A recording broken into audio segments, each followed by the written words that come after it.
From the time a child in the United States enters kindergarten, he begins to be taught and to learn, if only through osmosis, a particular anthropology, a particular understanding of the nature of man.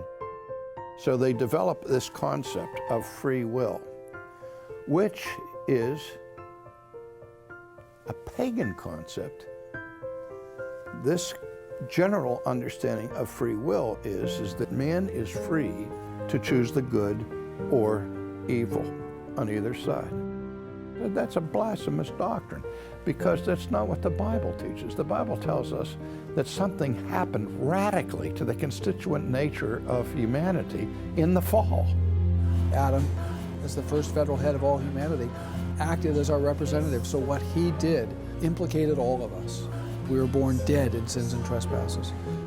The mind that's set on the flesh is hostile to God, for it does not submit to God's law.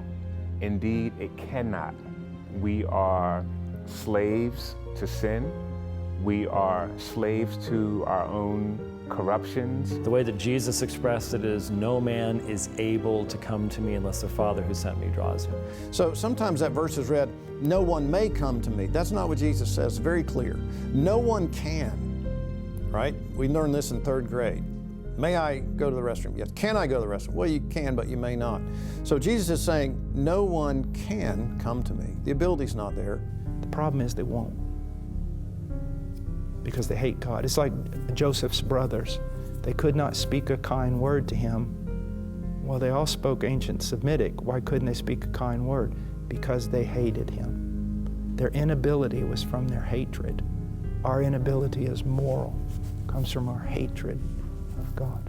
The picture of total depravity is the picture of Lazarus in the tomb. He's not sick, he's not ailing, he doesn't need medicine.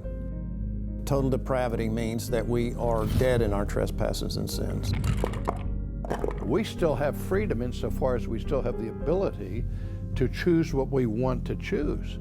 But the want to has become enslaved by sin. That we are not just corrupted by sin, but we're dead in sin. None is righteous. No, not one. No one understands. No one seeks for God. All have turned aside. Together, they have become worthless.